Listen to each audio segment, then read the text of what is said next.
अस्सलाम वालेकुम स्टूडेंट्स। हम आज के इस लेक्चर में नेचर ऑफ बिजनेस का टॉपिक डिस्कस करेंगे और ये बिल्कुल ही शुरू का या इंट्रोडक्टरी एक टॉपिक है। तो चलिए देखते हैं कि इसकी कंटेंट्स में क्या है। सबसे पहले बिजनेस की आपके पास एक डेफिनेशन है और डेफिनेशन है कि a business is an organisation that strives for profit by providing goods और टेंजेबल आइटम्स एंड सर्विसेज और intangible offerings desired by its customers includes individuals and other businesses. वो ये कहता है कि एक जो बिजनेस होता है ना, वो बिजनेस एक इदारा होता है, यानी कि बिजनेस एक ऑर्गेनाइजेशन होती है। अब व्हाट इज ऑर्गेनाइजेशन? ऑर्गेनाइजेशन का मतलब ये है कि कोई एक ऐसी जगह हो जहाँ पर मुख्तलिफ लोग किसी एक प्रॉपर पर्पस या एम के लिए एक साथ गैदर हुए हों। यानी कि ऑर्गेनाइजेशन का मतलब ये होता है कि एक इदारा, एक जगह जहाँ पर लोग जो है वो गैदर हुए हैं और किसी एक स्पेसिफिक मकसद के लिए उधर जमा हुए हैं। वो मकसद कुछ भी हो सकता है। That strives for profit. अच्छा, बिजनेस एक ऐसी ऑर्गेनाइजेशन है जो कि प्रॉफिट के लिए स्ट्राइव करती है, प्रॉफिट अर्न करने की कोशिश करती है, यानी कि कुछ कमाने की, हाँ, जो है वो बिजनेस जो है वो कोशिश करती है। जब हम ऑर्गेनाइजेशंस की बात करते हैं तो कुछ नॉन प्रॉफिट ऑर्गेनाइजेशंस भी होती हैं जिनका प्रॉफिट से हटकर कोई एम होता है। प्रॉफिट का जनरली हमारे पास जो मतलब है वो है फाइनेंशियल फाइनेंशियल गेन, यानी कि मुनाफा कमाना, फायदा कमाना, फाइनेंशियल गेन कमाना, कोई चीज़ बेचना तो उस पर कुछ पैसे रख कर बेचना और कुछ अपनी जेब में लेकर जाना। बिजनेस क्या कर सकता है? बिजनेस दो चीज़ें कर सकता है। एक तो वो जो है वो गुड्स प्रोवाइड करे, यानी कि टेंजेबल चीज़ें प्रोवाइड करें, टेंजेबल आइटम्स सेल करें। टेंजेबल आइटम्स का मतलब होता है वो आइटम्स जिनको आप टच कर सकते हो, हाथ लगा सकते हो। टेंजेबल आइटम्स या गुड्स में हमारे पास जो चीज़ें आ जाती हैं वो फॉर एग्जांपल लेट से कोई बिजनेस है जो चेयर्स बेचता है, कोई बिजनेस है जो आप कह लो कि मोबाइल फ़ोन्स बेचता है, कोई बिजनेस है जो आप कह लो कि लैपटॉप्स बेचता है, टेबल बेचता है, कपड़े बेचता है, टी-शर्ट्स बेचता है। ये सारी चीज़ें क्या हैं? ये सारी चीज़ें टेंजेबल आइटम्स हैं। इन सारी चीज़ों को आप छू सकते हो, हाथ लगा सकते हो, टच कर सकते हो।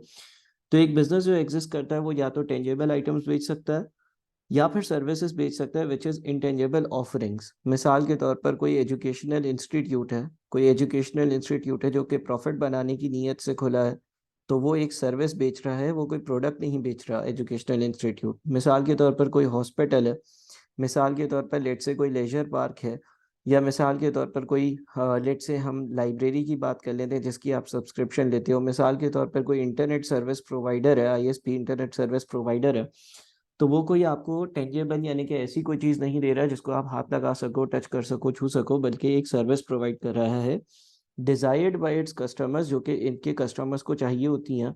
और कस्टमर्स में 2 लोग आते हैं, इंडिविजुअल्स एंड अदर बिज़नेसेस।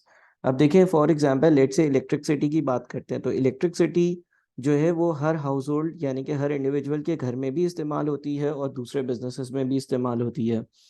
मिसाल के इसी तरह आप किसी और चीज़ की ले लें, लेट्स से अगर चेयर्स की बात करते हैं, तो चेयर्स जो है वो आपके घर में भी है, यानी कि एज़ अ इंडिविजुअल भी चेयर्स इस्तेमाल होती हैं। कोई चेयर्स बनाने वाला जो बिज़नेसमैन होगा या जो बिज़नेस होगा वो चेयर्स इंडिविजुअल्स को भी बेच रहा होगा और दूसरे बिज़नेसेस को भी बेच रहा होगा।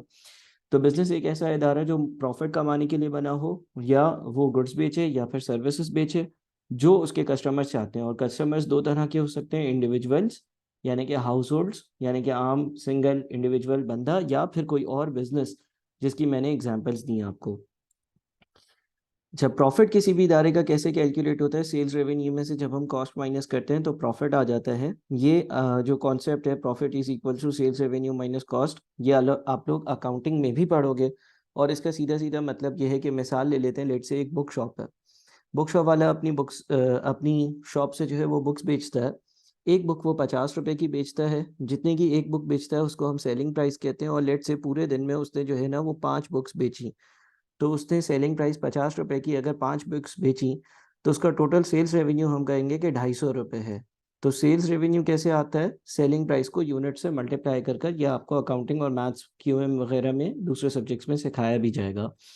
इसमें से अगर इसने 5 किताबें ढाई 50 रुपए के हिसाब से बेचकर 250 रुपये कस्टमर से इसको मिले हैं, तो ये इसका मुनाफा या प्रॉफिट नहीं है, बल्कि ये इसमें से इसके खर्चे माइनस करेगा। अब इस बुक शॉप वाले के लिए क्या खर्चे हो सकते हैं?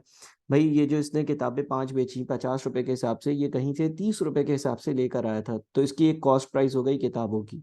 यानी कि इसने 5 किताबें 30 रुपए के हिसाब से 150 रुपए में टोटल खरीदी थी। फिर इस बुक शॉप का कोई रेंट होगा, इस बुक शॉप का कोई इलेक्ट्रिसिटी का एक्सपेंस होगा, तो वो सारे अगर खर्चे हम माइनस कर दें, सारे अगर खर्चे माइनस कर दें, एज्यूम कर लो कि 70 और 10 रुपए, तो फिर इसके हाथ में जो बच गया उसको हम प्रॉफिट कहते हैं। अब इसके हाथ में कितने बच गए, अगर हम 250 में से 150 माइनस करते हैं तो 100 बचे, 70 मजीद माइनस करते हैं तो 30 बचे, 10 मजीद माइनस करते हैं तो 20 बच गए। ये इसका प्रॉफिट कहलाएगा। तो प्रॉफिट या मुनाफा कैसे आता है, सेल्स रेवेन्यू में से सारे खर्चे माइनस कर कर आता है। Revenue is the money a company receives, revenue वो पैसा होता है जो कंपनी एक कस्टमर से रिसीव करती है। कॉस्ट और एक्सपेंसेस, कॉस्ट सारे के सारे खर्चे होते हैं। नॉट फॉर प्रॉफिट ऑर्गेनाइजेशंस, अब कुछ इदारे यानी कि कुछ ऑर्गेनाइजेशंस ऐसी होती हैं जो प्रॉफिट के लिए एग्जिस्ट नहीं करती। इसका मतलब ऑर्गेनाइजेशंस में दो चीज़ें हो गई। ऑर्गेनाइजेशंस में हम ये कह सकते हैं कि कुछ ऑर्गेनाइजेशंस होती हैं जो कि फॉर प्रॉफिट एग्जिस्ट करती हैं, और कुछ ऑर्गेनाइजेशंस ऐसी होती हैं जो कि नॉन प्रॉफिट ऑर्गेनाइजेशंस होती हैं, नॉट फॉर प्रॉफिट ऑर्गेनाइजेशंस होती हैं, जो कि प्रॉफिट या मुनाफा कमाने की मकसद से नहीं बनती हैं। Exist for some goal other than to make profit. Goals include feeding the poor, preserving the environment. Not for profit organisations वो हैं जो किसी भी मकसद के लिए बने जो मकसद प्रॉफिट कमाना ना हो। मिसाल के तौर पर लोगों को खाना खिलाना, मिसाल के तौर पर एनवायरनमेंट को प्रिजर्व करना, जिस तरह से सैलानी है, चीपा है, या जेडीसी है, या आप कह लो कि एडी है, या कोई भी और इदारा भी ऐसा हो सकता है जिसका मेन मकसद प्रॉफिट या मुनाफा कमाना ना हो, बल्कि किसी किस्म की सोशल वेलफेयर हो, लोगों को रहने की जगह देना, लोगों को खाना खिलाना, एनवायरनमेंट को प्रिजर्व करना एंड सो ऑन। अच्छा जी, फिर अगली चीज़ है business require someone for management skills to plan, organise and control the activities of the business. हर बिजनेस में आपको जो है वो मुख्तलिफ तरह के लोगों की ज़रूरत होती है, और एचआर के चैप्टर में आप पढ़ोगे कि वो लोग कौन हो सकते हैं। लेकिन पहली टाइप जो है वो आपके मैनेजर्स हैं। आपको हर बिजनेस में मैनेजर्स की ज़रूरत होती है। मैनेजर्स का काम क्या होता है कि वो बिजनेस को प्लान करते हैं, ऑर्गेनाइज करते हैं और कंट्रोल करते हैं उसकी एक्टिविटीज़ को। एक प्लान बनाते हैं। मिसाल के तौर पे लेट से कोई भी बिजनेस है, लेट से टी शर्ट्स बनाने वाला बिजनेस है, तो उसने अपना एक पूरे साल का प्लान बनाया हुआ होगा कि भाई जनवरी, फरवरी, मार्च, अप्रैल में कितने यूनिट्स बिकेंगे, कितने टी शर्ट्स बिकेंगे, कितने यूनिट्स की प्रोडक्शन करनी चाहिए, लेबर कहाँ से लेकर आएंगे। चीज़ों को ऑर्गेनाइज करना, जाहिर है सिर्फ प्लान बनाने से कुछ नहीं हो जाता, चीज़ों को ऑर्गेनाइज या अरेंज करना पड़ता है। एक बिजनेस में आपको हर प्रोसेस को, जो कि वक्त के साथ साथ आप आगे बढ़ते रहोगे हर चैप्टर में, उसको अलाइन या सिंक्रोनाइज करना होता है दूसरे प्रोसेसेस के साथ, ताकि चीज़ें प्रॉपरली चल रही हों। एंड कंट्रोल द एक्टिविटीज़, और उनको कंट्रोल करना पड़ता है। Finding and developing right employees. अच्छा, finding and developing right employees, ये काम जो है ना, ये एचआर डिपार्टमेंट का है। ये एचआर डिपार्टमेंट का है, यानी कि ह्यूमन रिसोर्स डिपार्टमेंट। कंपनी का ह्यूमन रिसोर्स डिपार्टमेंट वो डिपार्टमेंट होता है जो नए लोगों की हायरिंग करता है, जो पुराने जो लोग काम नहीं कर रहे होते उनकी फायरिंग करता है, और जो एग्जिस्टिंग लोग होते हैं उनकी ट्रेनिंग करता है। यानी कि इन शॉर्ट तीन काम है, हायरिंग, फायरिंग और ट्रेनिंग। ये ह्यूमन रिसोर्स डिपार्टमेंट भी आप जो है वो मुख्तलिफ अलग वीडियो में आप जो है वो मुझसे पढ़ोगे, लेकिन इसका मेन काम ये होता है कि वो एक इदारे को उन लोगों को पहुंचाए, यानी कि इदारे पर वो लोग पहुंचाए, या वो लोगों को इदारे के साथ कनेक्ट करवाए जिसकी इदारे को ज़रूरत होगी। फॉर एग्जांपल, अगर मैं लेट से ये कहता हूँ कि एक गाड़ी बनाने वाली कंपनी है, तो उसको किसकी ज़रूरत होगी, उस गाड़ी बनाने वाली फैक्ट्री में वर्कर्स की ज़रूरत होगी जो दरवाजे, बोनट वगैरह सारी चीज़ें गाड़ी की असेंबल करें। उस गाड़ी बनाने वाली फैक्ट्री में किसी सेल्स वाले बंदे की ज़रूरत होगी, मार्केटिंग वाले की बंदे की ज़रूरत होगी, अकाउंट्स या फाइनेंस वाले बंदे की ज़रूरत होगी, ताकि वो हिसाब किताब रखे। उस गाड़ी बनाने वाली कंपनी में कोई वेयर हाउस होगा जहाँ पर माल पड़ा हुआ होता होगा, तो वो माल की रखवाली करने वाले बंदे की ज़रूरत होगी। तो एक कंपनी में या एक बिजनेस में एक एचआर डिपार्टमेंट लाजमी होता है। मार्केटिंग का डिपार्टमेंट चाहिए, फाइनेंशियल मैनेजमेंट का डिपार्टमेंट यानी कि अकाउंट्स ऑफिसर चाहिए, या एक ऐसा बंदा चाहिए जो अकाउंट्स पढ़ा हुआ हो, सीए हो, एसीसी हो, ठीक है, अकाउंट्स जानता हो, लिखत पढ़त जानता हो। मार्केटिंग का बंदा चाहिए, कोई ऐसा बंदा जिसने मार्केटिंग में बीबीए एमबीए किया हुआ हो या पढ़ा हुआ हो मार्केटिंग की टेक्टिक्स, और वो हमारे प्रोडक्ट को बेचने में मदद करे। डीलिंग विद लीगल मैटर्स, यानी कि कोई लॉयर की ज़रूरत होगी, कोई ऐसा बंदा चाहिए होगा जिसने एलएलबी किया हुआ हो, जिसने लॉ में बैचलर्स या मास्टर्स किया हुआ हो, ताकि हम उसके थ्रू अपने अगर कोई लीगल मैटर्स अराइज होते हैं तो डील कर सकें। Stakeholders associated with the business include, detail discussion is covered later. अच्छा जी, स्टेक होल्डर को ज़रा देख लेते हैं। देखें स्टेक होल्डर क्या होता है। स्टेक होल्डर हर वो इंसान जो बिजनेस के साथ किसी भी तरह से जुड़ा हुआ हो, उसको हम स्टेक होल्डर कहते हैं। स्टेक होल्डर की एग्जाम्पल्स में सबसे पहले जो लोग आ जाते हैं वो होते हैं शेयर होल्डर्स। शेयर होल्डर्स और स्टेक होल्डर्स डिफरेंट है। शेयर होल्डर्स कौन होते हैं? शेयर होल्डर्स वो लोग होते हैं जिन्होंने मेरे बिजनेस में पैसा इन्वेस्ट किया हुआ है, यानी कि इन्वेस्टर्स को हम लोग शेयर होल्डर्स कहते हैं, जिनके मेरी कंपनी में शेयर्स हैं। इसके अलावा स्टेक होल्डर की अगली एग्जाम्पल हो सकती है क्रेडिटर्स। क्रेडिटर्स वो लोग होते हैं जिनसे उधार पर मैं चीज़ें खरीदता हूँ, यानी कि परचेजेस करता हूँ, या आप अकाउंट्स में भी पढ़ोगे कि अकाउंट्स पेएबल या क्रेडिटर्स कौन होते हैं। तो ये वो लोग होते हैं जिनसे मैं परचेजेस करता हूँ। इसके बाद डेटर्स हो सकते हैं, यानी कि मेरे कस्टमर्स हो सकते हैं जिनको मैं चीज़ें बेचता हूँ उधार पर। बैंक हो सकता है, लोकल कम्युनिटी हो सकती है जो कि इर्द गिर्द उस बिज़नेस के ऑपरेट कर रहती है, वो बिज़नेस के पड़ोसी हो सकते हैं, बिज़नेस के जो बैंक है, जो लीगल कंसल्टेंट है, कोई भी हो सकते हैं। स्टेक होल्डर हर वो बंदा होता है, स्टेक होल्डर हर वो बंदा होता है जो बिज़नेस के साथ किसी भी तरह से एसोसिएटेड है। इवन एक बिजनेस के जो एम्प्लॉय होते हैं वो भी उसके स्टेक होल्डर होते हैं, यानी कि वो लोग जो उस बिजनेस में काम कर रहे हैं। एग्जाम्पल्स दी हुई है customer, employees, government and regulators, community. यानी कि ये कुछ एग्जाम्पल्स हैं स्टेक होल्डर्स की। जैसे कि मैंने ऊपर मेंशन करी, कस्टमर्स जो लोग मुझसे चीज़ें खरीदते हैं, एम्प्लॉयज जो मेरे पास काम करते हैं, गवर्नमेंट एंड रेगुलेटर्स जो भी लोकल गवर्नमेंट है वो भी स्टेक होल्डर है, किसी तरह से वो मुझसे कनेक्टेड है। मिसाल के तौर पर गवर्नमेंट मुझसे टैक्स लेती है तो वो मेरे इदारे के साथ कनेक्ट हो गई है। जितना मेरा इदारा ज़्यादा कमाएगा उतना मुझे टैक्स ज़्यादा पे करना पड़ेगा। कम्युनिटी यानी कि लोकल सराउंडिंग में जो लोग रहते हैं। A business should have vision, futuristic, mission, current. अच्छा, विजन और मिशन जो है वो थोड़ा सा समझना बच्चों के लिए मुश्किल होता है। विजन और मिशन जो है वो आप एंड में देखेंगे तो ज़्यादा बेहतर होगा। बहरहाल मैं कुछ हद तक इसको समझा दूँ। देखिए, विजन जो होता है ना, विजन वो फ्यूचर की बात करता है, यानी कि अगर ये आज का दिन है तो विजन जो होता है ना वो फ्यूचरिस्टिक होता है, यानी कि मैं फ्यूचर में अपने इदारे को कहाँ देखना चाहता हूँ। जबकि मिशन की बात करते हैं तो मिशन जो है वो आज से ज़्यादा पर्टेन करता है, यानी कि आज के दिन की बात करता है कि आज मेरा इदारा किधर है। बहरहाल इसको हम एक डिफरेंस के चार्ट से अगले पेज पे देखते हैं, लेकिन अगेन ये दो टर्म्स ऐसी हैं जो कि थोड़ी सी कंफ्यूजिंग है। Goals and objectives. अच्छा जी, अब गोल्स और ऑब्जेक्टिव्स को थोड़ा सा डिस्कस कर लेते हैं। अगेन इनकी कुछ एक्सप्लेनेशन आगे भी है। गोल्स में लिखा हुआ है जनरल ओवरऑल एम्स, और ऑब्जेक्टिव्स में लिखा हुआ है स्पेसिफिक ओवरऑल एम्स। मिसाल के तौर पर मैं ये कहता हूँ कि एक रनर है और वो रनर जो है वो रेस में भागने के लिए अपनी तैयारी कर रहा है, और वो ये बोलता है कि यार मैं बेस्ट रनर बनूंगा। मैं क्या बनूंगा? मैं बेस्ट रनर बनूंगा। मैं इतनी प्रैक्टिस करूंगा कि मैं बेहतरीन या बेस्ट रनर बन जाऊंगा। और फिर ये कहता है कि यार मैं बेस्ट रनर बनने के लिए अपनी स्पीड इतनी ज़्यादा तेज़ कर दूंगा मैं कि मैं 8 किलोमीटर पर आवर भाग सकूं, यानी कि 1 घंटे में 8 किलोमीटर जो है वो भाग सकूं। अब यहाँ पर आपके पास जो पहली वाली जो चीज़ है ना कि मैं बेस्ट रनर बनूंगा, इसको हम गोल कहेंगे। क्यों? क्योंकि ये एक जनरल स्टेटमेंट है, जनरल ओवरऑल एम है कि मुझे क्या करना है। लेकिन बेस्ट रनर कौन होता है ये कैसे डिटरमाइन होगा? नहीं हो सकता। ऑब्जेक्टिव्स क्या होते हैं? स्पेसिफिक, स्पेसिफाइड क्वांटिटी है। सेकंड केस में ये जो 8 किलोमीटर पर आवर है ना, ये ऑब्जेक्टिव है। मेरा ऑब्जेक्टिव है कि मैं 8 किलोमीटर पर आवर भाग सकूं, तो मैं बेस्ट रनर बन जाऊंगा। अब यहाँ पर अगर मैं 8 किलोमीटर से ज़्यादा भागना शुरू हो जाता हूँ, विच मीन्स कि मैंने बेस्ट रनर बनने की कैपेबिलिटी हासिल कर ली है। यहाँ पर ऑब्जेक्टिव्स और गोल्स में ये डिफरेंस है, ऑल्दो दोनों एक ही जैसे हैं, लेकिन ऑब्जेक्टिव्स जो होते हैं वो जनरली वेल डिफाइंड होते हैं, वेल एक्सप्लेन्ड होते हैं। जिस तरह से यहाँ पर 8 किलोमीटर पर आवर जो है वो एक डिफाइंड है कि भाई ये होगा तो मैं बेस्ट रनर बनूंगा। और सिर्फ कह देना कि मैं बेस्ट रनर बनूंगा, इसमें वो चीज़ वाज़ेह क्लियरली नहीं हो पाती।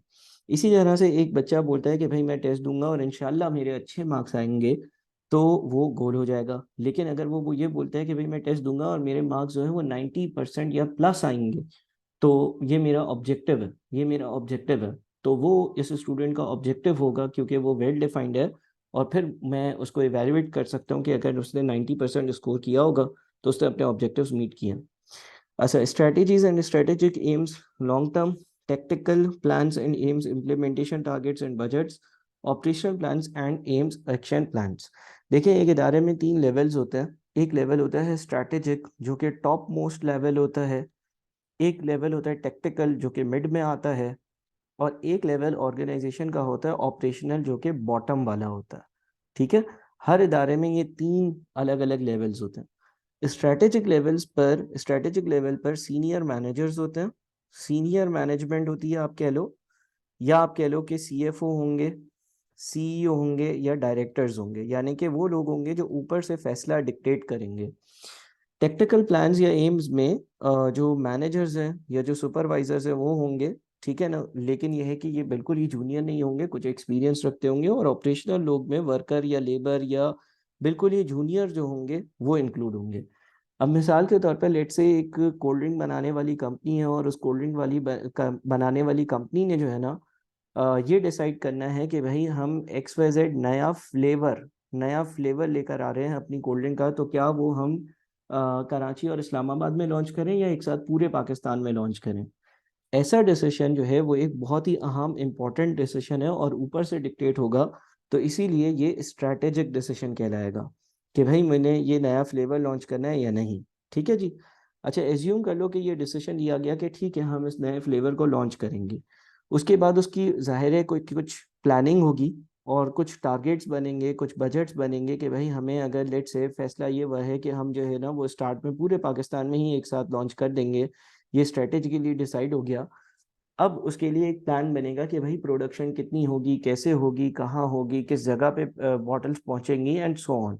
ये सारी जितनी भी प्लानिंग होगी या जो प्लान बनाने का काम होगा वो टेक्निकल लोगों का अमूमन या आमतौर पर होगा। यानी कि ये लोग वो होते हैं जो ऊपर से कमांड लेते हैं, ऊपर से सुनते हैं कि भाई ये कर कर देना है, और फिर उस पर एक प्लान बनाते हैं, एक मनसूबा बनाते हैं, एक बजट बनाते हैं, एक टारगेट बनाते हैं, एक जो है वो किस तरह से ऑपरेशंस चलेंगे उसकी एक डिक्टेशन करते हैं। तो इसका मतलब ये हो गया कि स्ट्रैटेजिक लोग टेक्निकल लोगों को गाइड करते हैं और बताते हैं कि देखो हमें ये प्रोडक्ट्स लॉन्च करने हैं, हमें हमारे प्रोडक्ट्स यहाँ यहाँ लॉन्च करने हैं, और फिर टेक्निकल लोग उस पर प्लान बनाते हैं। उस प्लान को वो टेक्निकल लोग वर्कर्स को या ऑपरेशनल लोगों को देते हैं, जो कि बिल्कुल ही नीचे वाले लोग होते हैं जो उसको फॉलो करते हैं। तो इफेक्टिवली आप कह लो कि ये जो ऑपरेशनल होता है ना, ऑपरेशनल वर्कर्स, ये वो होते हैं जो कम से कम अपनी से रखते हैं, यानी कि इनसे इतना नहीं पूछा जाता। इनसे कभी भी नहीं पूछा जाएगा कि भाई हमारे पेप्सी बनाने की या कोका कोला बनाने की या कोई और कोल्ड ड्रिंक बनाने की कंपनी है, तो आप बताओ कि नया फ्लेवर लॉन्च करें या नहीं। नहीं, इनका इनपुट इस बात में नहीं होगा। इनका सिर्फ और सिर्फ जो काम होगा वो ये होगा कि डेली के मैटर्स आए और उसको सॉल्व करें या उसको डिस्कस करें या उसको पूरा करें।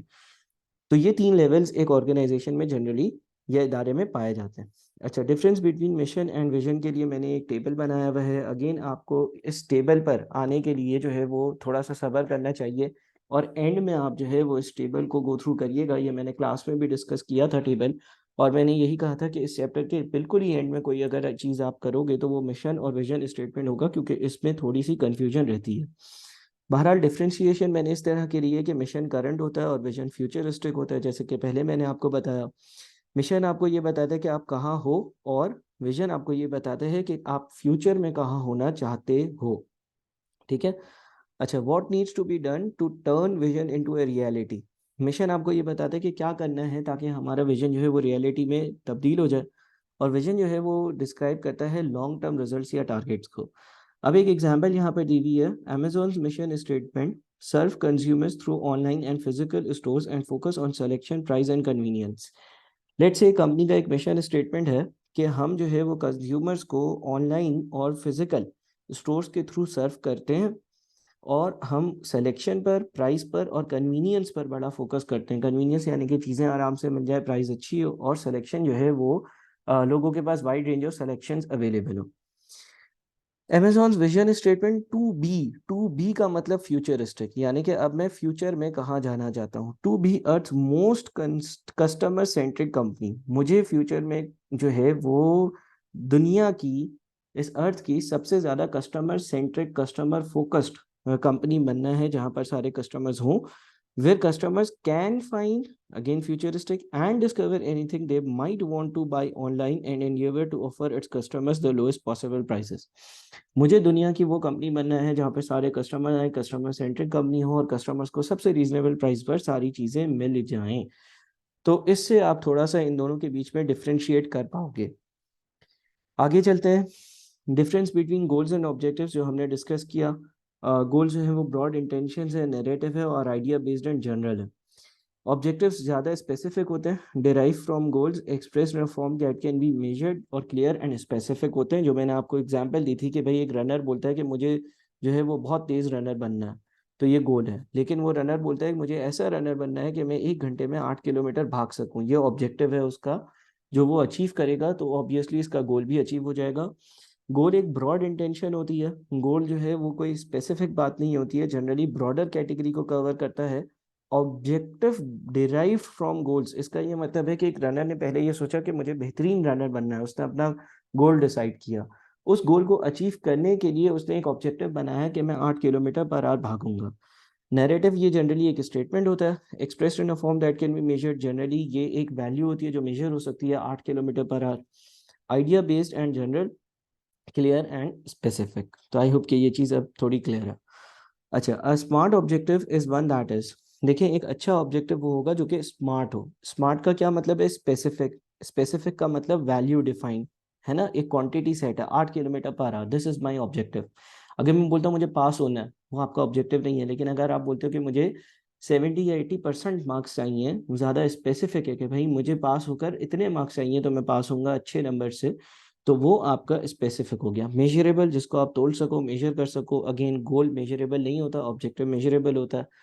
आप लेट से अपनी स्पीड को मेजर करने के लिए क्या कर सकते हो? टाइम वॉच यूज कर सकते हो। अचीवेबल, आपका ऑब्जेक्टिव ऐसा होना चाहिए जो अचीव हो भी सके। मिसाल के तौर पर एक बच्चा अपना एक ऑब्जेक्टिव रखता है कि मैं टेस्ट में जो है वो 100 में से 100 लाऊंगा, और पता है कि बहुत मुश्किल टेस्ट है और कभी भी किसी के भी 100 में से 100 नहीं आते हैं, तो वो अचीवेबल ऑब्जेक्टिव नहीं होगा। या फॉर एग्जाम्पल एक रनर बोलता है मुझे इतना तेज भागना है कि मैं 1 घंटे में जो है वो 60 किलोमीटर पर आवर भाग सकूं, तो वो ऑब्वियसली अचीवेबल है ही नहीं। तो आपके ऑब्जेक्टिव्स अचीवेबल होने चाहिए। रेलेवेंट, यानी कि आपने अगर बेहतरीन रनर बनना है तो स्पीड इंक्रीज करनी है, तो रेलेवेंस नज़र आ रही है। And time bound, which means कि आपने जो टारगेट सेट किया है उसके लिए कोई एक टाइम लिमिट सेट हो। आपने बेस्ट रनर बनना है ताकि आप किसी मैराथन में पार्टिसिपेट कर सको, और आपने ये सोचा है कि बेस्ट रनर मैं तब बनूंगा जब मैं 8 किलोमीटर पर आवर भागूंगा, और मैं इंशाल्लाह इंशाल्लाह ये target with in next 2 months achieve कर लूंगा, उसके लिए मैं रोज मेहनत करूंगा। तो एक टाइम बाउंड भी होना चाहिए आपका ऑब्जेक्टिव। अच्छा जी, फैक्टर्स ऑफ प्रोडक्शन। देखें किसी भी बिजनेस के लिए कुछ फैक्टर्स ऑफ प्रोडक्शन है जो बड़े ज़रूरी हैं। फैक्टर्स ऑफ प्रोडक्शन वो चीज़ें हैं कि जिनको यूज़ कर कर एक कंपनी अपना बिजनेस चलाती है, प्रोडक्शन करती है, यूनिट्स बना सकती है या सर्विसेज प्रोवाइड कर सकती है। 4 traditional factors of production: natural resources, land, farm land, water; human resources, people contributing physical and mental abilities; capital, tools, machinery, equipment, and building; entrepreneurship, people who combine above factors of production with the intention of making profit or accomplishing not-for-profit goals; and fifth factor, as per modern studies, is knowledge. देखिए 4 traditional factors of production है जो कि एक business के लिए ज़रूरी होते हैं। यानी कि ये वो चीज़ें हैं जो अगर आपने प्रोडक्शन करनी है, अपना बिजनेस चलाना है, तो उसके लिए आपको चाहिए होंगी। उसमें से सबसे जो पहली चीज़ है वो है नेचुरल रिसोर्सेज। फॉर एग्जांपल अगर आपने अपना बिजनेस चलाना है तो आपको लैंड यानी कि ज़मीन चाहिए, फार्म लैंड चाहिए, वाटर चाहिए, गैस चाहिए, या कोई भी ऐसी नेचुरल रिसोर्स की ज़रूरत है। अगर आप कोई भी बिजनेस करोगे तो उसमें ज़ाहिर है आपको ज़मीन की ज़रूरत होगी, जहाँ पर आप अपनी फैक्ट्री लगाओगे, अपना प्लांट लगाओगे, अपने ऑपरेशंस करोगे, एंड सो ऑन, दूसरी चीज़ें चाहिए होंगी। इसी तरह से ह्यूमन रिसोर्स, यानी कि लोगों की ज़रूरत होगी। तो पहला हो गया नेचुरल रिसोर्स, दूसरा हो गया ह्यूमन रिसोर्स। ह्यूमन रिसोर्स का एक सेपरेट चैप्टर भी है और मैंने पहले भी इसको डिस्कस किया, अगेन वापस से बता देता हूँ। यानी कि लोग चाहिए होंगे आपको जो कि अपनी मेंटल और फिजिकल एबिलिटीज़ जो है वो कंट्रीब्यूट करें। फिजिकली यानी कि किसी चीज़ की कंस्ट्रक्शन में, या फिर मेंटल एबिलिटीज़ यानी कि वो मेंटली किसी चीज़ की नॉलेज रखते हो। कैपिटल यानी कि आपको मशीन चाहिए, इक्विपमेंट चाहिए, और फिर एक एंटरप्रेन्योरशिप की क्वालिटी किसी बंदे में चाहिए। यानी कि ये कह लो कि वो होगा जो बिजनेसमैन होगा, जो बिजनेस का ओनर होगा, जो पूरा बिजनेस चला रहा होगा, और तीनों जो ऊपर वाले फैक्टर्स ऑफ प्रोडक्शन है उसको कंबाइन कर कर बिजनेस कर रहा होगा। पांचवा जो फैक्टर होता है वो नॉलेज है, जो कि आजकल कुछ बुक्स में आपको मिलेगा कि भाई knowledge is the fifth factor of production. हम कहते हैं कि आजकल की दुनिया में नॉलेज और इन्फॉर्मेशन की बहुत ज़्यादा अहमियत है। जितनी भी सक्सेसफुल बिजनेसेस हैं वो आईटी से लिंक्ड हैं, वो इंफॉर्मेशन टेक्नोलॉजी से लिंक्ड हैं।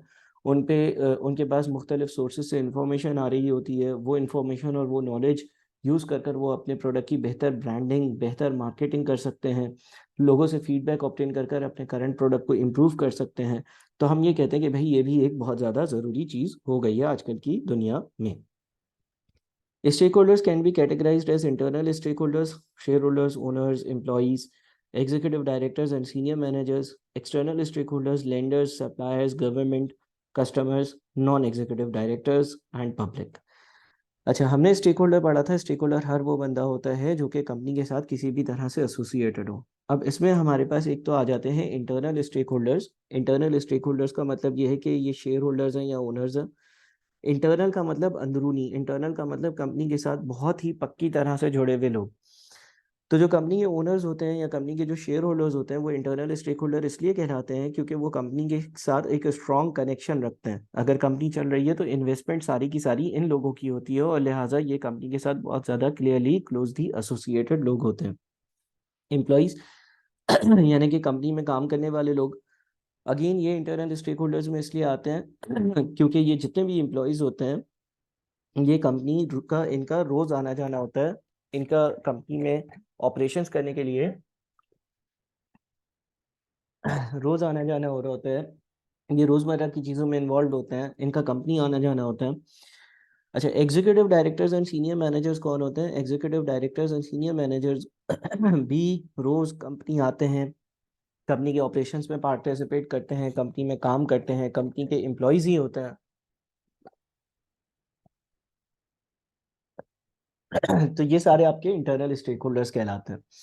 इंटरनल स्टेक होल्डर्स का मतलब होता है कि वो लोग जो कंपनी के साथ स्ट्रांगली जुड़े हुए हों, उनका कंपनी के साथ एक गहरा और पक्का या बॉन्डिंग उनकी जो है वो कंपनी के साथ बहुत ज़्यादा हो। एक्सटर्नल स्टेक होल्डर्स वो होते हैं जो कि कंपनी के साथ बहुत ही गहरी तरह से जुड़े हुए नहीं होते, लेकिन बहरहाल उनका किसी ना किसी किस्म का कंपनी से ताल्लुक होता है। मिसाल के तौर पर लेंडर, यानी कि लेट से एक बैंक है, जिस बैंक ने जो है वो कंपनी को उधार दिया है, तो हम कहेंगे कि ये एक्सटर्नल स्टेक होल्डर है क्योंकि इसका कंपनी के डेली ऑपरेशंस में कोई अमल दखल नहीं है। बहरहाल ये स्टेक होल्डर ज़रूर है क्योंकि इसने कंपनी को लोन दिया है जिससे कंपनी चल रही है, और ये उस लोन पर इंटरेस्ट जो है वो लेने के लिए भी आता है एंड सो ऑन। इसके बाद हमारे पास है सप्लायर्स। अच्छा जी, सप्लायर्स भी एक्सटर्नल स्टेक होल्डर्स हैं। क्या कंपनी के साथ इनका ताल्लुक है? हाँ, ये कंपनी को रॉ मटेरियल प्रोवाइड करते हैं। सप्लायर्स वो होते हैं जिनसे मैं रॉ मटेरियल कंपनी के लिए परचेज करता हूँ, जिससे मैं फिनिश गुड्स बनाता हूँ। एक फार्मास्यूटिकल कंपनी है तो वो अपने सप्लायर से रॉ मटेरियल परचेज करेगी। एक चेयर बनाने वाली कंपनी है वो वुड अपने किसी सप्लायर से परचेज करेगी एंड सो ऑन। गवर्नमेंट का बिजनेस से सर क्या ताल्लुक होता है? टैक्स की कलेक्शन और लीगल या लॉ फॉलो हो रहा है, ये सारी चीज़ें गवर्नमेंट के हवाले होती हैं। ये एक्सटर्नल स्टेक होल्डर क्यों है?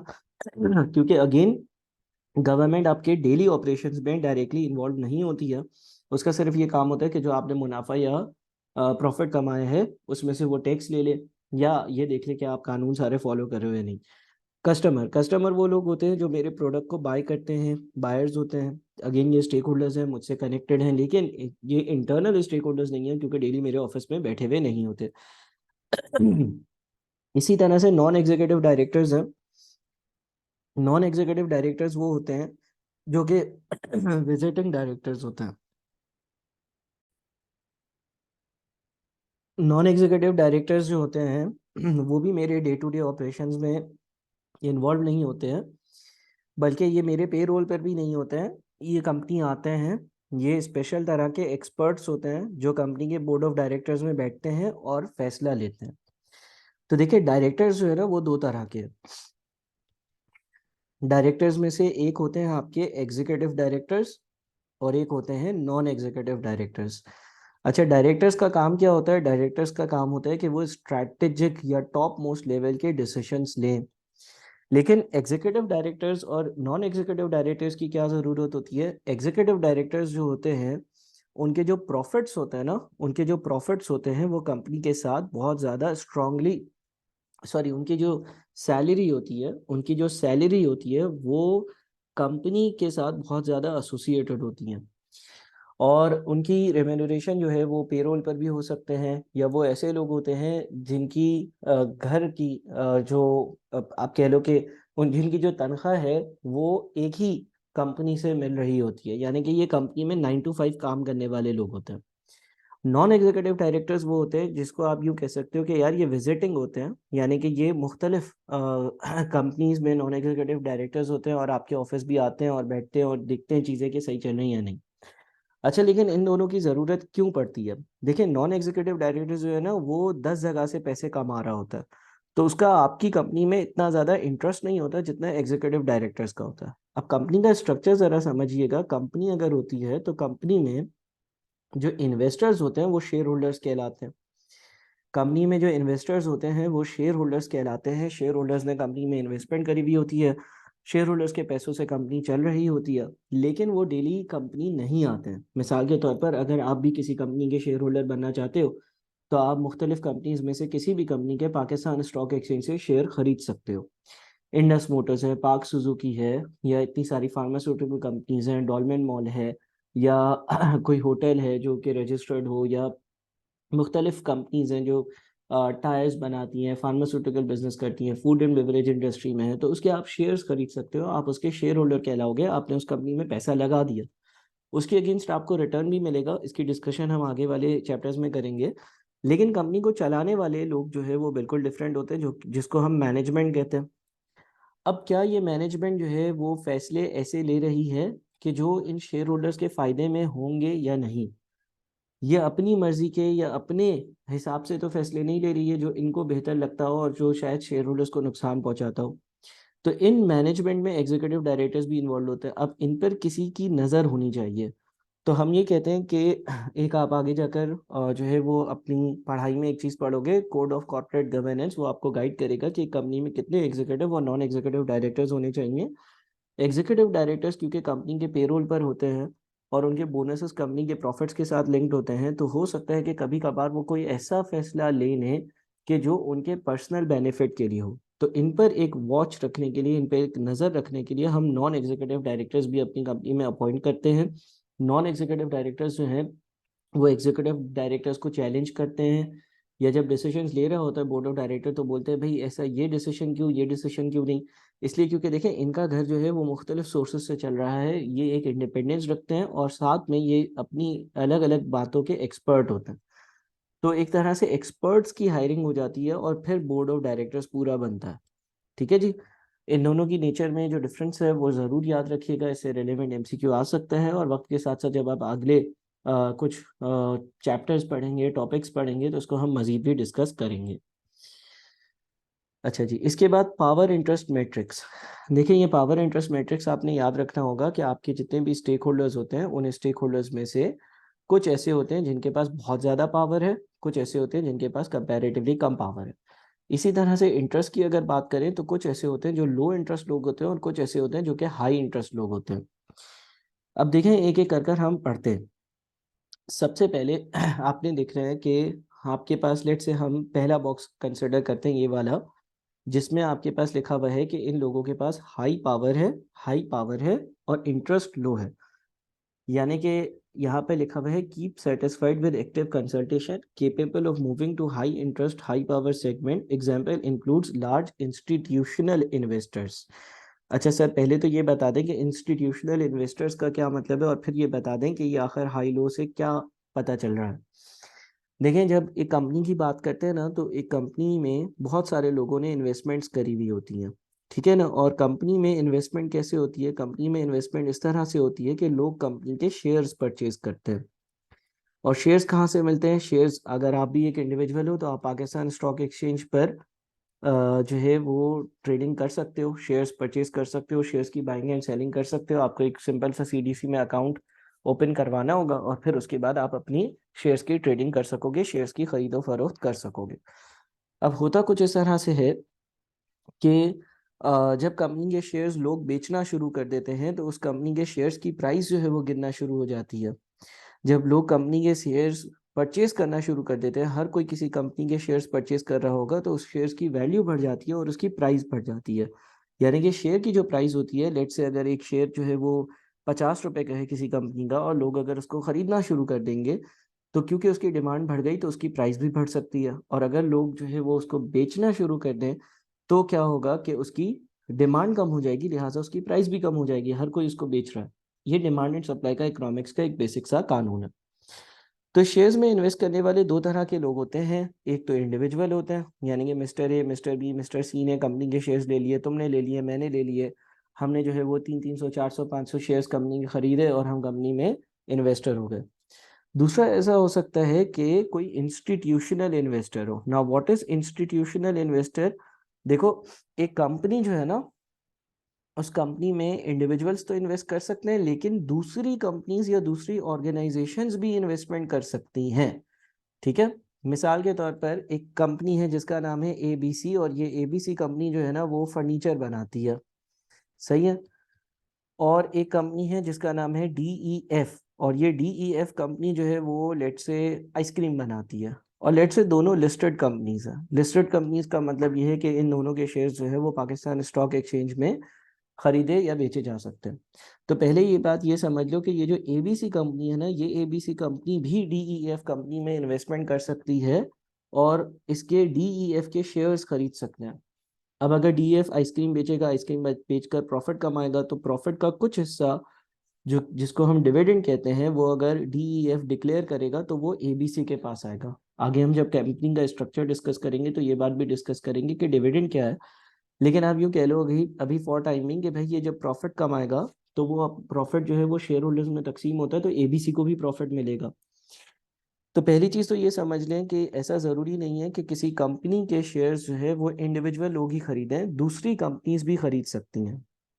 अच्छा, इसी तरह से लेट से यूँ कह लो कि mister A, mister B, mister C, mister D, ये चार लोग हैं। इन लोगों के पास 5 लाख, 5 लाख, 5 लाख, 5 लाख, यानी कि मिल मिलाकर 20 लाख रुपए हैं, लेकिन इनके पास शेयर्स की बाइंग और सेलिंग की कोई नॉलेज नहीं है। तो ऐसा होता है कि कुछ म्यूचुअल फंड्स होते हैं जिसमें ये इंडिविजुअल लोग जो है वो इन्वेस्टमेंट करते हैं। म्यूचुअल फंड का एक मैनेजर होता है, और ये इनके बिहाफ पर किसी सूटेबल कंपनी में इन्वेस्टमेंट करता है, और वो शेयर्स म्यूचुअल फंड के नाम पर होते हैं, और जब म्यूचुअल फंड को कंपनी प्रॉफिट देती है तो वो इन लोगों में अपना प्रॉफिट बांट देते हैं। और म्यूचुअल फंड का मैनेजर अपना एक शेयर, अपना एक हिस्सा रख लेता है, अपना एक कमीशन रख लेता है। ये कहलाते हैं इंस्टीट्यूशनल इन्वेस्टर्स। इंस्टीट्यूशनल इन्वेस्टर्स का मतलब ये है कि कोई इंस्टीट्यूट हो जिसने किसी कंपनी में इन्वेस्ट किया हुआ हो। अब as compared to an individual, जो इंस्टीट्यूशनल इन्वेस्टर की इन्वेस्टमेंट होती है किसी भी कंपनी में वो बहुत ज़्यादा होती है। यानी कि लेट से मैं अगर अपनी बात करूं तो मैं अगर किसी कंपनी के शेयर्स लूंगा तो शायद 2, 4, 5 लाख रुपए की ले लूंगा। लेकिन अगर एक इंस्टीट्यूशनल इन्वेस्टर किसी और कंपनी के शेयर्स खरीदेगा तो वो शायद हो सकता है 20, 25, 30, 40, 50 लाख रुपए के शेयर्स खरीद रहा होगा सामने वाली कंपनी के। तो इंस्टीट्यूशनल इन्वेस्टर्स की डिटेल वक्त के साथ साथ और भी आपको सिखाई जाएगी, लेकिन अभी मैंने लिमिटेड इन्फॉर्मेशन दिया। आप यूँ समझ लो कि ये बड़े इन्वेस्टर्स होते हैं। इसी तरह से एक और कॉन्सेप्ट भी अभी सुन लो जिसको हम कहते हैं high net worth individuals. High net worth individuals, HNWI। ये आपके खानदान का अमीर तरीन बंदा है, ठीक है ना। यानी कि एक हाई नेट वर्थ इंडिविजुअल है इंडिविजुअल, लेकिन इसके पास बहुत सारा पैसा है। तो ये जितनी इन्वेस्टमेंट कर सकेगा किसी कंपनी में, शायद एक आम बंदा इतनी इन्वेस्टमेंट नहीं कर सकेगा। इसके पास घर पर 50 गाड़ियां खड़ी हुई हैं, 5,000 गज का इसका एक बंगला है, और 4-5 इसके प्रोजेक्ट्स चल रहे हैं, और बहुत सारा पैसा है।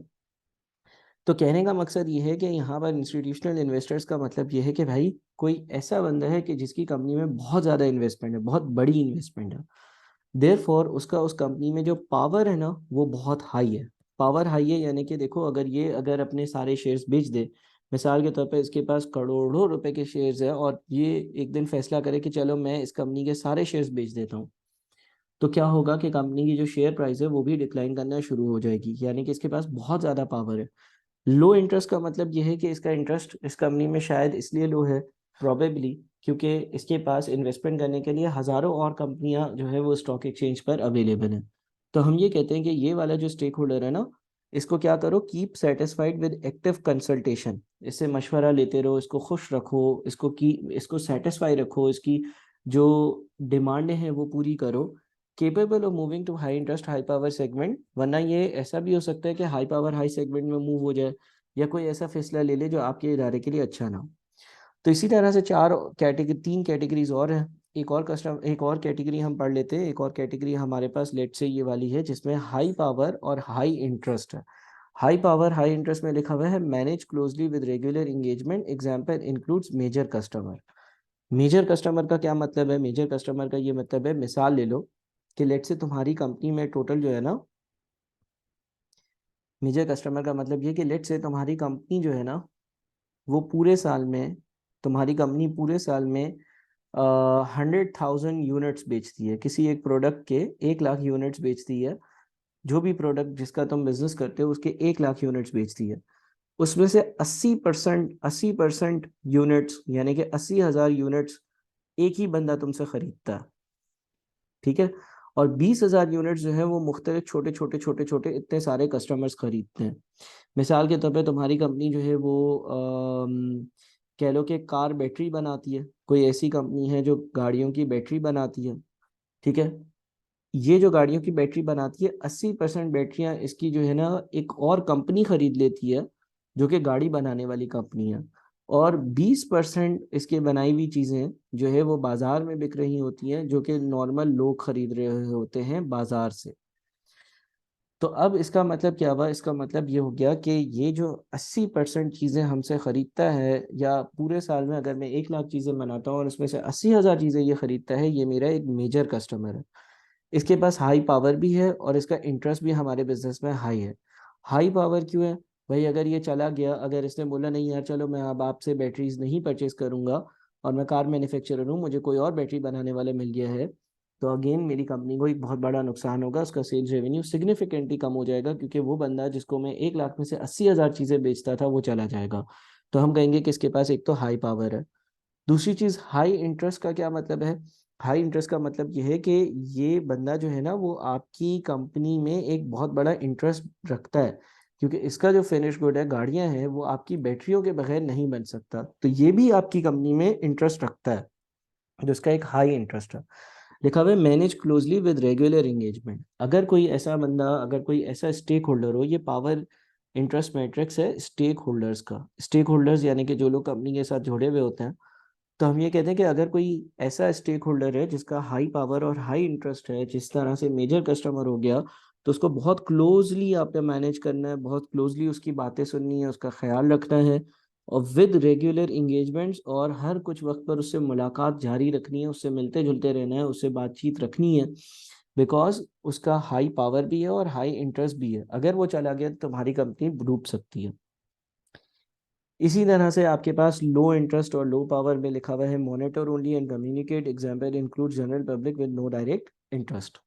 हमने ये कहा था अपनी पढ़ाई में कि जो जनरल पब्लिक है ना वो भी हमारे लिए स्टेक होल्डर है, यानी कि अगर मेरी लेट से कोई फैक्ट्री है या मेरी कंपनी है और उसके इर्द गिर्द इतने सारे घर हैं छोटे छोटे, और ये जनरल पब्लिक है, तो ये जनरल पब्लिक भी स्टेक होल्डर है। स्टेक होल्डर हर वो बंदा, हर वो इंडिविजुअल, हर वो कंपनी, हर वो इदारा, सप्लायर, कस्टमर, XYZ, हर वो चीज़ है जो कंपनी के साथ किसी भी तरह से कनेक्टेड हो।